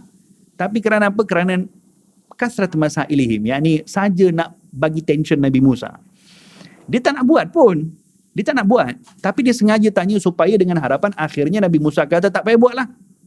Macam kita lah. Contoh perempuan kadang-kadang suruh suami beli barang kat kedai. Dia tak nak pergi pun. Kalau tutup kedai macam mana? Kalau barang tu tak ada macam mana? Kalau tak ada brand tu macam mana? Dia sebenarnya tak nak beli pun. Dia degil, dia tak nak beli pun. Jadi dia akan datangkan banyak soalan supaya akhirnya isteri akan, dah sudah lah bang, tak payah beli, biar saya pergi beli sendirilah. Dia sebenarnya nak macam tu. Tapi dia sengaja datangkan soalan-soalan yang banyak. Itu perangai Bani Israel lah tu. Kasratu masailihim. Tapi Bani Israel dia khilaf dengan Nabi mereka. Dosa hukumnya. Tapi khilaf dengan isteri okey-okey aja kan. Jadi akhirnya apa? Allah Ta'ala letakkan kepada mereka satu benda yang berat. Oleh kerana terlalu banyak mereka punya songeng, mereka punya soalan. Innallaha ya'murukum an tadbahu baqarah. Allah Ta'ala suruh kepada kamu untuk menyembelih seekor sapi betina. Lepas tu sampai akhirnya ketetapan sapi betina warna kuning. Padam muka kau. Mana nak cari sapi betina warna kuning? Tak ada pun. Akhirnya mereka cari, jumpa satu seekor sapi betina yang dimiliki oleh seorang anak lelaki kecil dan dijual dengan harga yang begitu mahal. Kerana itu warisan pusaka daripada ayahnya, ceritanya panjang lah. Akhirnya mereka beli. Beli lepas tu disuruh sembelih, dia ambil sebahagian daripada bahagian sapi betina tadi tu yang disembelih, dipotong, kemudian diketuk pada mayat yang disuruh ketuk pada mayat yang mati tadi. Diketuk, mayat tadi bangun bercakap, yang bunuh aku Fulan bin Fulan. Tapi logik cerita ni panjang ya. Tapi nak bagi tahu di sini, kenapa Allah suruh macam tu? Kan senang kalau Nabi Musa diberitahu terus yang bunuh Fulan bin Fulan, kan selesai masalah. Disuruh benda yang tak logik, yang mereka nak tahu siapa bunuh. Tapi disuruh untuk cari sembelih sapi betina. Apa kena-mengena? Tak ada kena-mengena pun. Tapi di sinilah Allah Ta'ala datangkan perintah untuk menguji. Mereka ni nak ikut tak cakap Nabi? Taat tak dengan para Nabi dan para Rasul, dan tidak meletakkan arahan Nabi dan Rasul ni sebagai benda yang logik atau tidak. Mereka tak letakkan. Mereka yang letakkan adalah benda ni semua kena timbang dengan neraca akal. Logik ke tak logik? Jadi bila mana arahan Nabi Musa itu dianggap macam tak logik, mereka macam tak puas hatilah. Macam mana satu orang sahabat, waktu Nabi SAW dihidangkan makanan kambing, sup kambing. Satu ekor sup kambing tu dihidangkan, maka Nabi kata, bawakan untuk aku zira', peha kambing. Sahabat tadi pun cedokkan. Satu ekor kambingnya, sahabat tadi pun cedokkan, Nabi pun pegang, Nabi pun gigit makan. Cara Nabi makan peha kambing, Nabi tak cubit-cubit. Tapi Nabi akan pegang tulang tu, akan gigit. Itu cara baginda Rasulullah menikmati makan kambing. Nak tunjuk cara lagi kita pergi makan nasi Arab tadi macam mana. Jadi lepas tu Nabi minta lagi, ambilkan satu lagi. Dia pun cedokkan, letak lagi satu. Nabi pun makan. Kemudian Nabi minta lagi. Sahabat kata, ya Rasulullah, kambing ada 2 peha je Rasulullah. Kambing ada 2 je peha. Nabi senyum. Nabi kata, kalau kau diam, mulut kau tadi tak cakap macam tu, kau cedok je sampai aku minta, kau akan dapat. Cedok sampai aku minta, kau akan dapat peha kambing ada dalam tu. Maksudnya apa? Jangan timbang arahan atau sesuatu yang para Nabi sebutkan dengan akal. Tak. Hikmahnya nak bagi tahu macam tu lah, macam perangainya Bani Israel tadi. Jadi demikian. Terlalu banyak soalan-soalan ditanya dengan para Nabi mereka yang akan membawa kebinasaan kepada mereka, waqtilafihim li anbiyaihim, dan terlalu banyak penentangan ataupun khilaf mereka dengan para Nabi-Nabi mereka, dengan apa yang disuruh oleh Nabi yang ini, mereka tak nak yang itu, nak yang lain. Macam mana zaman Bani Israel dulu, ada satu kumpulan Bani Israel yang tidak mahu untuk menjadikan hari Jumaat sebagai hari ibadat atau hari ibadat, hari perayaan. Jadi Bani Israel di offer dulu untuk jadikan hari Jumaat sebagai hari perayaan. Macam mana kita lah. Inna aidukum hari yang lebih meriah, yang patut diraikan melebihi daripada hari raya Aidilfitri dan hari Aidil-Adha adalah hari Jumaat. Nabi kata hari Jumaat adalah hari perayaan bagi kaum muslimin. Tapi Allah Ta'ala sudah offer daripada zaman Nabi Musa lagi kepada Bani Israel untuk jadikan hari Jumaat sebagai hari perayaan, tapi mereka tolak. Mereka nak hari Sabtu. Di offer kepada zaman Nabi Isa AS kepada orang Nasrani, mereka pun tak nak, mereka nak hari Ahad. Kepada umat Nabi Muhammad SAW, terima hari Jumaat sebagai hari perayaan. Sebab itu dalam Quran ada satu kisah namanya kisah Ashabus Sabti. Ashabus Sabti ini adalah kisah kumpulan hari Sabtu. Ini merujuk kepada kisah satu orang kumpulan daripada kalangan Bani Israel, daripada kalangan nelayan, ketika mana mereka di-offer untuk menjadikan hari Jumaat sebagai hari perayaan, mereka tak nak, dan mereka minta kepada Nabi nak bagi tahu mereka nak hari Sabtu. Jadi bila mana hari Sabtu holiday lah, syariat dulu, syariat Bani Israel dulu, kalau hari holiday, mereka tidak boleh bekerja. Haram bekerja. Kalau yang nelayan tak boleh tangkap ikan, kalau yang berniaga tak boleh berniaga, kalau pergi kerja petani tak boleh berkebun, tak boleh, haram. Hari perayaan tak boleh bekerja, seminggu sekali, haram bekerja. Kita kalau kerja double pay. Jadi syariat dululah, sekarang dah tak pakai lah syariat tu. Jadi haram bekerja. Jadi Allah Ta'ala berikan kepada mereka balak, ujian. Kerana mereka nak degil sangat nak juga hari Sabtu, kepada kumpulan nelayan ni, hari Sabtu lah keluar ikan banyak. Tapi sayang mereka tak boleh tangkap ikan. Diharamkan, tak boleh tangkap ikan. Tension mereka. Hari Ahad ikan dah hilang dah. Dia kena pergi laut, pergi cari dapatlah 1-2 ekor. Sampai tunggu hari Jumaat dapat sikit je. Bila tiba hari Sabtu, ikan timbul. Boleh tangkap pakai tangan je. Banyak ikan keluar. Ini kisah dalam Quran.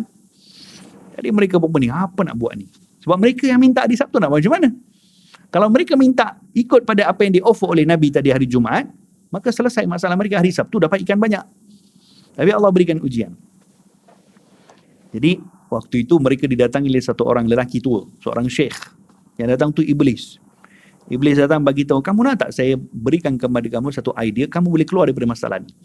Ikan pun boleh dapat, suruhan Tuhan Musa pun kamu boleh ikut. Apa dia katanya? Senang je.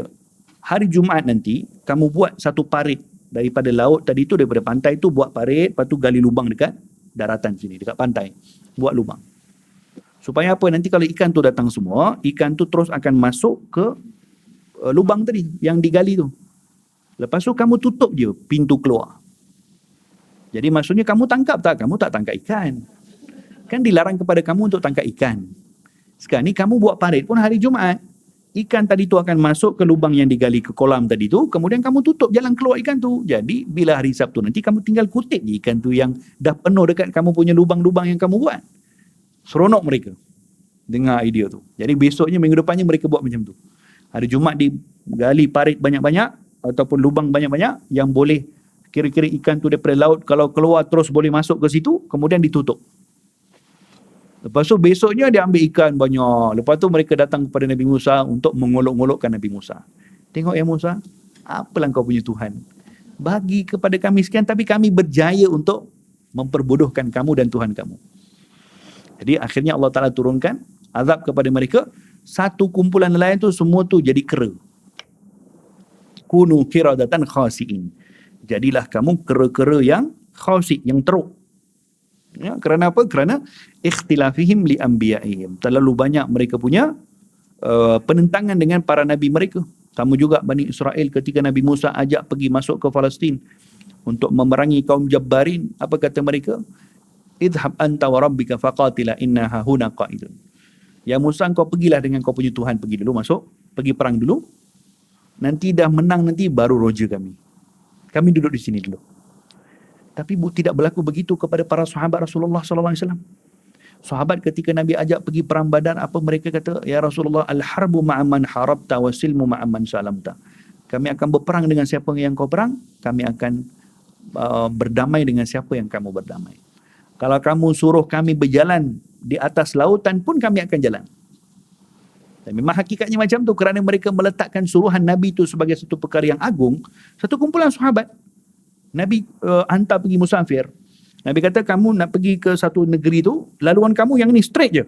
Kamu pergi situ straight, kamu akan sampai. Satu kumpulan sahabat, mereka pergi straight, jumpa laut. Nak pergi straight macam mana laut? Tak ada kapal, tak ada apa. Yang lain-lain pun dah tanya, kita kena tukar laluan kot. Mungkin kita kena pergi laluan lain. Tak, ini arahan Rasulullah. Kalau Nabi dah kata ini kamunya, lalu. Ini nak buat apa? Jalan je lah. Jalan atas laut, jalan. Sampai jumpa ke tempat tu. Jalan atas laut. Laut tu jadi jalan. Jalan atas laut. Sebab apa? Arahannya Rasulullah. Jadi mereka meletakkan arahannya Rasulullah sebagai satu ketaatan yang teragung. Tidak seperti mana Bani Israel, bila mana diarahkan sesuatu, ikhtilafihim. Banyak berlaku penentangan dengan arahan yang diberikan oleh para nabi-nabi mereka. Fa innama ahlakal ladina. Jadi, kebinasaan tu akan datang bila mana banyaknya menentang wahyu Allah Ta'ala. Banyaknya menentang para rasul, banyaknya menentang apa yang diarahkan oleh para nabi dan para rasul, maka Allah Ta'ala akan binasakan kaum tersebut. Banyak sangat dia punya penentangan, banyak sangat ada sesuatu yang dah jelas hukumnya, dia punya penentangan tu akan datang dengan macam-macam logik akal yang difikirkan lah. Difikirkan logiknya macam tu, logiknya macam ni, ini mungkin tak betul, ini mungkin perlu diubah, walhal benda tu dah qat'i, dah jelas dalam Quran, dalam hadis. Maka kasrat masailihim, banyak sangat soalan-soalan dan banyak sangat penentangan dengan para nabi akan menyebabkan dibinasakan oleh Allah Ta'ala. Tapi bukanlah bermaksud kita tak boleh tanya soalan. Tak. Boleh tanya soalan, tak ada masalah. Tapi tanya soalan, biar tanya soalan yang perlu. Kan dalam kisah suratul Kahfi ada pengajaran Nabi Musa dengan Nabi Khidir. Nabi Musa apa disyaratkan oleh Nabi Khidir? Walaupun Nabi Musa ni Rasul, Nabi Khidir Nabi je, Nabi Musa Rasul Ulul Azmi lagi. Tapi waktu itu dari segi ilmu Allah Ta'ala berikan lebih kepada Nabi Khidir AS. Walaupun Nabi Musa seorang Rasul, tapi keilmuan hari itu Allah Ta'ala berikan yang lebih kepada Nabi Khidir. Dan Nabi Khidir waktu itu Allah boleh dianggap sebagai guru kepada Nabi Musa. Kamu boleh ikut aku, ya Musa, tak ada masalah. Tapi satu je, jangan tanya soalan. Betul? Jangan tanya apa-apa pun yang aku buat. Aku suruh buat apa, buat. Jangan tanya. Kalau tanya soalan, maka hadha firaqu baini wa bainik. Maka itu adalah pemisah di antara aku dengan kau. Sa'unabbiuka bita'wili malam tuhitu bi khubra. Aku akan bagi tahu apa yang berlaku tadi, yang diruntuhkan temboknya, dipecahkan, dibocorkan sampannya, kemudian dibunuh anak lelaki yang kecil. Semua tu kalau difikirkan secara logik, ini zalim. Tapi kan sudah diberitahu tadi, ini wahyu dari Allah Ta'ala. Jangan diletakkan urusan wahyu ini sebagai satu perkara yang ingin sentiasa dipersoal. Tak ada masalah untuk bertanya. Tapi bertanya tu untuk menghilangkan kejahilan. Untuk menghilangkan kekeliruan. Jangan bertanya untuk jadikan orang yang ditanya tu jadi lagi keliru. Dia tanya tu untuk apa saja, nak test ilmu. Ini tak beradab. Ada orang macam tu. Dia tanya tu untuk saja nak test. Ustaz ni boleh jawab tak aku punya soalan? Dia tahu dah jawapan, tapi saja nak test. Ini tak beradab. Ini kurang ajar namanya. Berkat, hilang berkat macam tu. Kalau datang majlis ilmu, duduk dalam majlis para masyayikh, tanya soalan sengaja untuk nak menguji ilmu. Jangan datanglah kalau nak menguji para guru-guru. Itu bukan tugasnya kita untuk menguji. Ada satu sikap yang saya tak berapa gemar juga bila pergi ke beberapa tempat. Tengah ceramah kita diedarkan borang penilaian. Ini satu budaya yang cukup tidak bagus. Saya tak faham saya apa dia punya motif. Ya, motifnya mungkin ada, tapi bukan itu caranya. Tidak. Ya, kamu nak edarkan bodang, habis ceramah bagi jemaah, bawa balik rumah, edarkan, terpulang. Tapi ini kita tengah mengajar kat depan. Yang akan menilai kita mungkin driver Grab. Yang akan menilai kita mungkin tukang sapu. Yang akan menilai kita mungkin entah siapa. Apa yang diletakkan untuk memberikan penilaian? Tak betul, cara ni tak betul. Tak kisahlah siapa punya arahan, cara ni tak betul. Perlu diubah. Nak menilai, ahlan wa sahlan. Nak menilai dari segi untuk keperluan AJK masjid, nak menilai untuk kepuasan ahli qarya apa semua, ahlan wa sahlan. Tapi bukan dalam majlis ilmu tak. Pada satu tempat tu, ya kita macam jadi buntu tau tengok. Ya, kita nak sampaikan ilmu, tapi orang dapat semua pegang kertas nak marking kita punya nak bagi nilai, nak bagi markah berapa. Boleh bayang tak macam mana? Saya contoh kitab. Tuan-tuan puan-puan rahimakumullah, saya beri masa dulu untuk mengisi borang. Jangan ganggu saya punya tumpuan. Saya bagi masa dulu, tak kisah. Nak bagi masa sampai isyak pun tak apa. Kalau isyak, sadaqallahul azim, Allah Ta'ala alam bisawab, kita doa beramai-ramai, kita berpisah, selesai. Saya bagi masa dulu untuk isi borang, jangan ganggu kita punya majlis dengan perbuatan seperti ini. Isi borang sekarang. Lepas tu letakkan pen, letakkan kertas dekat sebelah. Kalau rasa perlu tumpu apa yang saya cakap, boleh tumpu. Kalau tak, duduk zikir, tak apa, tak ada masalah. Tapi perbuatan seperti ini tak patut. Jadi ini benda-benda yang kadang-kadang perlu ditegur. Perlu diperbetulkan, perlu ditegur. Kerana ya, kita duduk dalam majlis ilmu, ya memang pun kita duduk iktikaf antara maghrib dengan isyak, dan kita duduk dalam kuliah maghrib. 40 tahun kita duduk dalam kuliah maghrib. Kita takkan jadi orang alim. Takkan. Sebab itu bukan tempat untuk mencita orang alim. Tuan-tuan perempuan duduk dalam kuliah duha ni, kalau 50 tahun duduk dalam kuliah duha, boleh jadi orang alim ke? Tak boleh. Kerana ini bukan proses untuk jadi orang alim, bukan macam ni. Ini proses untuk tazkirah, untuk kuatkan kita punya iman, untuk ingat mengingati, untuk muhasabah diri, untuk tambahkan kita punya ilmu sikit-sikit mana yang terkurang. Tapi bukan cara macam ni untuk jadi orang alim. Tak boleh jadi orang alim macam ni, tak boleh. Jadi orang alim kena duduk dengan para ulama, duduk bawah bersila, mengadap, baca kitab daripada awal sampai habis. Dengan serius, mencatat apa yang dituliskan, duduk dengan proses-proses waktu yang secukupnya, itu baru jadi orang alim. Jadi kita pun faham, kita pergi duduk dalam majlis ilmu atau kuliah maghrib ke, ceramah ke, duha ke, wala apa pun, itu bukan tempat untuk kita deliver seperti mana kita deliver kepada pelajar-pelajar madrasah. Itu kalau berlaku dalam kita punya pelajar madrasah, saya dah baling dah mineral yang kat kepala dia. Tapi itu bukan cara kita boleh buat macam tu, kerana itu bukan tempat orang-orang pelajar-pelajar talabatul ilm datang belajar ilmu, tidak. Tapi orang untuk saling berkongsi. Ini juga muhasabah, kadang-kadang kita perlu sesuai untuk sampaikan khatibun nas ala qadri ukulihim, kan. Kamu kena sampaikan sesuatu sesuai dengan akal orang waktu itu.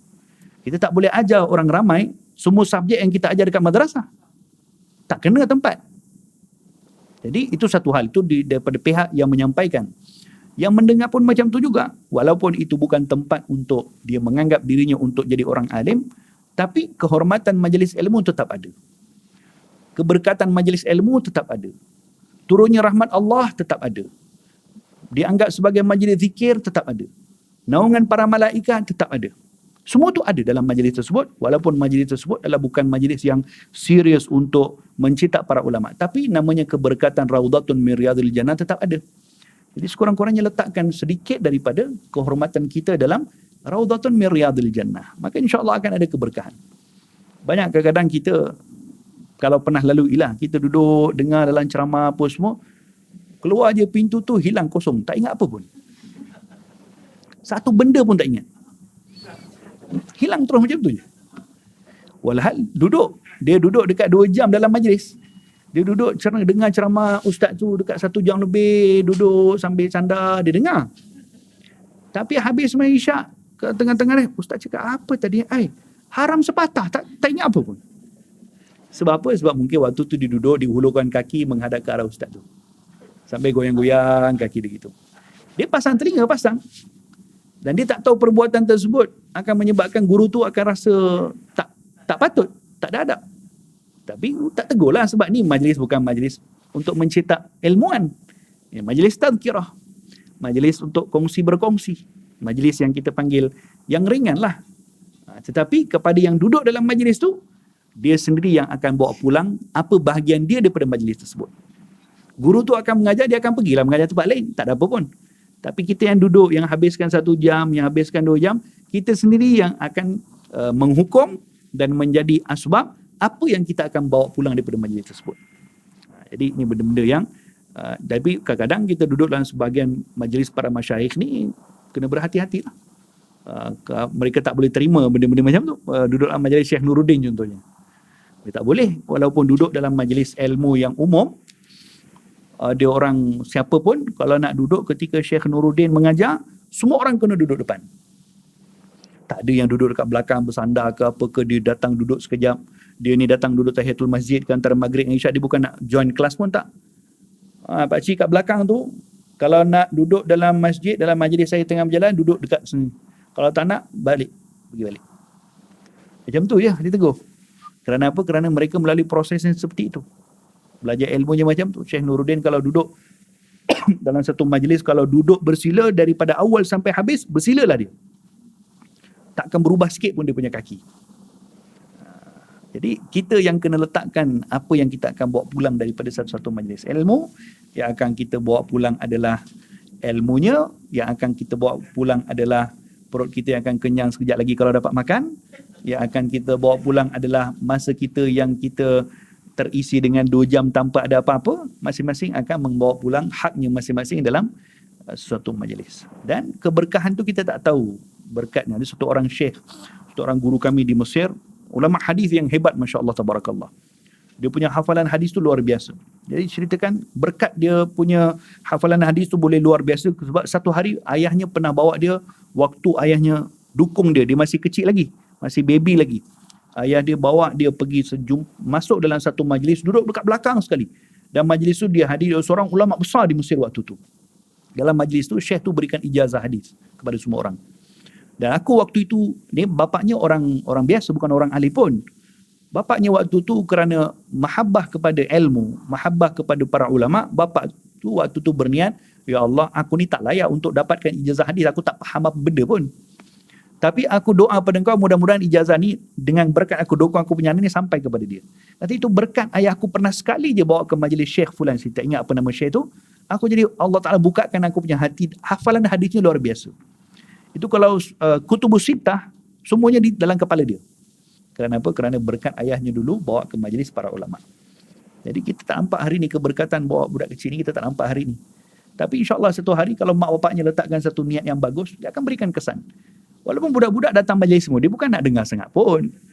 Dia tak dengar sangat pun. Kalau tanya adik ni, tadi ustaz cakap apa? Tak tahulah tu cakap apa. Adik tengok, ustaz ni hidung dia mancung, tengok macam tu je. Dia mungkin tak faham pun. Macam Anas bin Malik.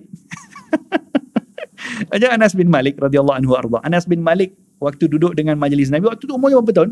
3 tahun, 4 tahun. Waktu Rasulullah meninggal umurnya 13 tahun. Dia duduk dalam majlis Nabi, dia tengok muka Nabi. Umur 3 tahun, 4 tahun, dia faham apa? Tak faham apa dia. Dia tengok muka Nabi, dia tengok gigi Nabi, dia tengok senyuman Nabi, dia tengok, semuanya dia tengok. Dan faedahnya apa? Dia jadi sahabat Nabi yang paling banyak sekali riwayatkan hadis tentang wajah Nabi atau tentang sifat tubuh badan Nabi. Sebab dia yang berikan tumpuan. Sahabat-sahabat Nabi yang kibar, yang senior-senior, mereka kalau duduk dalam majlis Nabi, mereka akan tumpukan apa yang Nabi cakap. Seperti mana di atas kepala mereka tu ada burung. Mereka tak gerak sikit pun. Dan tak beradab pula kalau sahabat-sahabat Nabi yang senior tu, kalau duduk, dia tak tumpukan kepada apa yang Nabi cakap, tumpukan kepada benda lain. Macam Anas bin Malik tumpukan tadi kan, tengok mata Nabi bulatnya macam mana. Dia boleh kira uban Nabi SAW, janggut Nabi tu ada berapa helai uban, dia tengok 1, 2, 3, 4, dia boleh kira. Adapun sahabat Nabi yang senior, kalau mereka buat macam tu, itu tak beradab. Kerana duduk dalam majlis ilmu Nabi, kena dengar apa Nabi cakap. Tapi kalau budak 4 tahun, 5 tahun dia duduk, dia tak dengar pun, dan akal dia tak sampai untuk dengar apa yang Nabi cakap. Tapi ada faedah, tak ada faedah. Kalau kita buka kitab Syama'il Muhammadiyah, 80% daripada hadis Syama'il Muhammadiyah yang meriwayatkan tentang sifat tubuh badan Nabi, semuanya datang daripada Anas bin Malik radhiyallahu anhu. Apa sebab? Kerana waktu dia muda-muda, waktu dia umur kanak-kanak, banyak duduk dengan Nabi SAW, banyak khidmat dengan Nabi, tengok Nabi, dan dia boleh faham. Dan Nabi pun takkan rasa salah lah, sebab dia budak-budak lagi. Demikian. Tuan-tuan dan puan-puan rahimakumullah, mudah-mudahan Allah Ta'ala berkati pertemuan kita, sedikit banyak dikongsikan. Hadza billahi taufik. Allahumma inna na'udzubika min ilmin la yanfa' wa na'udzubika min qalbin la yakhsha ونعوذ بك من دعاء لا يستجاب ونعوذ بك من عمل لا يقبل برحمتك يا أرحم الراحمين ربنا آتنا في الدنيا حسنة وفي الآخرة حسنة وقنا عذاب النار وصلى الله تعالى وسلم على خير خلق سيدنا محمد وعلى آله وصحبه وسلم والحمد لله رب العالمين والسلام عليكم ورحمة الله تعالى وبركاته.